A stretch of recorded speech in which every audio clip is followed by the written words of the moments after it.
नमस्कार, मैं सचिन दीक्षित। आइए समझते हैं कि आखिर 15 अगस्त 2023 के दिन जब जनता दरबार लगा हुआ था और आमदार हितेंद्र ठाकुर वहां पर मौजूद थे, अधिकारियों को उन्होंने फटकार आखिर क्यों लगाई।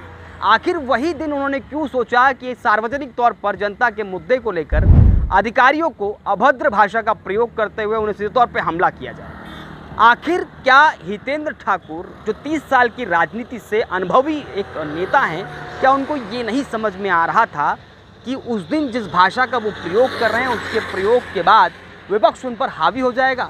निश्चित रूप से वो ये इस बात से भलीभांति वाकिफ थे कि जैसे ही वो इस भाषा का जिस लहजे का वो प्रयोग कर रहे हैं उस प्रयोग के बाद में विपक्ष उन पर हावी हो जाएगा। विपक्ष लगातार आंदोलन की धमकी भी देगा और उन पर मुकदमा दर्ज करने जैसे पत्र व्यवहार की मांग भी कर सकता है, आरोप प्रत्यारोप भी करेगा। इस बात को हितेंद्र ठाकुर ठीक से जानते और समझते थे। अगर वो जानते और समझते थे तो भी उन्होंने एक कदम क्यों उठाया, पूरे विश्लेषण में हम समझते हैं। 15 अगस्त 2023 का दिन था और बात थी जनता दरबार की। जनता दरबार में आयुक्त से लेकर तमाम अधिकारी वहां पर उपस्थित थे, यानी कि वो सारे विभाग, वैद्यकीय विभाग से लेकर शहर की स्वच्छता विभाग के अधिकारी वहां पर मौजूद थे। सभी आला अधिकारियों के बीच में मौजूद थे दोनों आमदार हितेंद्र ठाकुर और क्षितिज ठाकुर। पूर्व प्रथम महापौर राजीव जी पाटिल भी वहां पर उपस्थित थे। अब बात आती है एक शहर की स्मार्ट व्यवस्था की। अगर व्यवस्था पर जब व्यवस्था की जैसे ही बात चलने लगी तो वैसे ही हितेंद्र ठाकुर ने अपने तीर छोड़ने शुरू कर दिए। जैसे ही अधिकारियों ने अपना प्रेजेंटेशन देना शुरू किया, हितेंद्र ठाकुर का पारा ऊपर हो गया। उन्होंने साफ तौर पर कह दिया कि शहर में पूरी तरह 3.5 साल को शहर को बर्बाद कर दिया। उन्होंने कई सारे अपशब्द और अभद्र भाषा का प्रयोग किया। लेकिन इस पूरी प्रयोगशाला के बीच है हितेंद्र ठाकुर अच्छी तरह जानते थे कि बीते दिनों जलभराव के चलते शहर में पूरी तरह जनता इस बात पर आगे बढ़कर बातचीत कर रही है फेसबुक और सोशल मीडिया के माध्यम से कि आमदार ने अपना जो वादा किया था कि शहर अब नहीं डूबेगा, वो वादा कहाँ गया। ऐसे में जब वो वादा पूरा होता हुआ जनता ने नहीं देखा तो जनता परेशान होकर एक बार फिर से आमदार को कोसने लगी। लगातार विपक्ष भी उन पर आरोप लगाने लगा। विपक्ष सड़क पे उतरा, तमाम तरह के माध्यमों के माध्यम से वो हितेंद्र ठाकुर की व्यवस्था पर सवाल खड़े करने लगा। आयुक्त यानी प्रशासन की व्यवस्था पर भी सवाल खड़े करने लगा। महानगर पालिका के कामकाज से लेकर आमदार के कामकाज तक पूरी तरह विपक्ष इन पर हावी होने लगा। अब सवाल ये था कि लगातार बैकफुट पे जा रहा सत्ता पक्ष यानी हितेंद्र ठाकुर की बहुजन विकास अघाड़ी पार्टी और यहाँ पर महानगर पालिका का प्रशासन, ये दोनों ही बैकफुट पर जा रहे थे। विपक्ष फ्रंट फुट पे आकर जनता के साथ सहानुभूति बटोर रहा था। लगातार सोशल मीडिया के माध्यम में जलभराव की स्थिति को गंभीरतापूर्वक देखा जा रहा था। अब बारी थी हितेंद्र ठाकुर। हितेंद्र ठाकुर अच्छी तरह जानते थे कि अगर इस पूरे माहौल से निकला जल्दी नहीं गया तो आने वाले समय में महानगर पालिका का चुनाव है, 2024 में लोकसभा और विधानसभा का चुनाव है। ऐसे में इन्हीं सारी मुद्दों को लेकर दूरदृष्टि पर यानी कि उन चुनावों पर इसका असर हो सकता है। जनता इन सारे विषयों पर चर्चा करेगी, पूछेगी कि आमदार सड़क पर जब जल भराव हो रहा था तब क्यों नहीं उतरे, तब आयुक्त को उन्होंने फटकार क्यों नहीं लगाई, आयुक्त से पत्र व्यवहार क्यों नहीं किया। इस तरह के तमाम सवाल विपक्ष करेगा और जनता को विपक्ष सोचने पर मजबूर करने के लिए आगे आएगा। ऐसे में हितेंद्र ठाकुर के पास मौका था 15 अगस्त 2023 दिन स्वतंत्रता दिवस का और जनता दरबार था। इससे पहले भी एक प्रेस कॉन्फ्रेंस को हितेंद्र ठाकुर चूंकि रद्द कर चुके थे, ऐसे में रद्द हुआ प्रेस कॉन्फ्रेंस भी उन पर हावी था। अब मौका था, इस जनता दरबार में हितेंद्र ठाकुर पहुंचे ही थे। उन्होंने साफ तौर पर अधिकारियों को देखा और ये उन्होंने मौके की नज़ाकत को देखते हुए सार्वजनिक तौर पर फटकार लगाना शुरू कर दिया। उनका वो अंदाज जिसे लगभग 30 वर्षों से लगभग सभी जानते हैं, एक आक्रामक अंदाज, एक बहुचर्चित अंदाज, एक ऐसा अंदाज जिसके अंदाज के बाद में लोग उनको अलग अलग भाषा का प्रयोग करने के लिए आगे आने लगते हैं। विपक्ष ने वही किया। जैसे ही उन्होंने फटकार लगाई, विपक्ष ने सारे मुद्दे छोड़कर, विपक्ष में सारे मुद्दे दूर हो गए।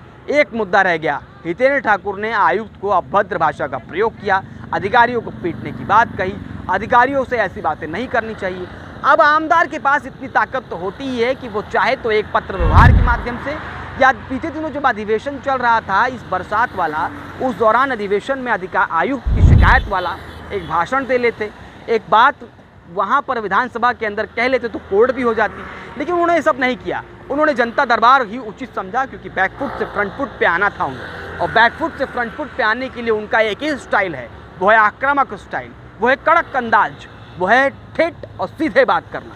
सीधे बात वो, चाहे उस भाषा में संविधान कहीं आए ना आए, संविधान की भाषा आए ना आए, असंवैधानिक हो या संवैधानिक, लेकिन वो जनता की बात संवैधानिक असंवैधानिक तरीके दोनों ही मिलाकर वो कहने में आतुर और व्याकुल रहते हैं। वही उन्होंने किया और उसे अपना लिया। उसे अपनाने के बाद उन्होंने सार्वजनिक तौर पर इस बात पर, जैसे ही उन्होंने फटकार वाली बात पर जोर दी, अभद्र भाषा हो या असंवैधानिक भाषा हो, प्रयोग किया, विपक्ष में उसका असर देखने को मिला। विपक्ष सड़क पर भी उतरा और महानगर पालिका पर भी गया और उन्होंने गुना दाखिल करने की मांग कर दी। विपक्ष भी आक्रामक हुआ और कई सारे शब्दावली का प्रयोग आमदार हितेंद्र ठाकुर के लिए कर गया। ऐसे में जनता में जो एक छवि बन रही है वो ये बन रही है कि आमदार हितेंद्र ठाकुर ने अधिकारियों को जनता के मुद्दों के लिए डांटा। जनता ये सोच रही है, जब हमारे मुद्दे के लिए आमदार हितेंद्र ठाकुर ने चिल्लाया, डांटा, फटकार लगाया, तो विपक्ष चिल्ला क्यों रहा है?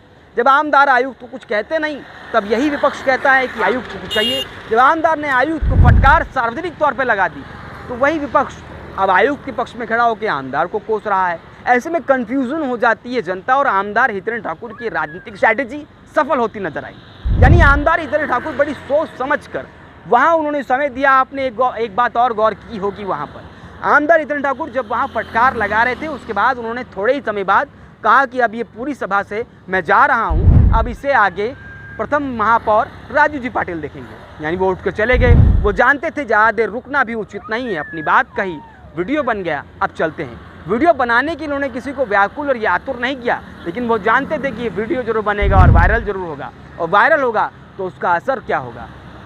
आमदार हितेंद्र ठाकुर ने जो कुछ भी किया, ये 2024 के इलेक्शन को देखते हुए और आने वाले समय महानगर पालिका के इलेक्शन को देखते हुए, ये पूरी सोची समझी आमदार हितेंद्र ठाकुर की अनुभवी राजनीति का ही एक असर था, जिसका असर अब देखने को मिल रहा है। हालांकि अब ये पूरे आमदार हितेंद्र ठाकुर के इस योजना वाले तरीके से आखिर आने वाले समय में राजनीति में क्या कुछ असर होगा, वो देखने वाली बात होगी। लेकिन एक बात स्पष्ट है, जनता में अब चर्चा ये है कि आमदार ने हमारे लिए, यानी आयुक्त को फटकार इसलिए लगाई क्योंकि हमारी बात करनी थी, हमारी आवाज़ उठानी थी, हमारे पास जो समस्याएं हैं उसको लेकर आयुक्त को फटकारा। तो इसलिए आमदार हितेंद्र ठाकुर हीरो हैं, उन्होंने ठीक काम किया। अब देखना ये होगा कि विपक्ष लगातार जो हमला बोल रहा है, उसमें अगर कुछ शब्दावली को कटौती करके विकास के मुद्दे पर बात करेगा, तो आमदार हितेंद्र ठाकुर की इस पूरी योजना पर असर हो सकता है। लेकिन अगर यही सब कुछ चलता रहा, तो हर बार की तरह इस बार आक्रामक रुख अपनाने के बाद आमदार हितेंद्र ठाकुर की जो भूमिका हमेशा बनती है, हो सकता है राजनीति के शतरंज में हितेंद्र ठाकुर की ये चाल फिर से कामयाब हो जाए, और विपक्ष अगर अपनी भाषा और अपने तरीके पर बदलाव नहीं करता है, तो आमदार हितेंद्र ठाकुर की योजना जो हर बार सफल होती, इस बार भी सफल हो सकती है। अब देखना ये होगा कि आने वाले समय में इस पूरी स्ट्रैटेजी में असर क्या कुछ नज़र आता है। आज के लिए इतना ही, धन्यवाद।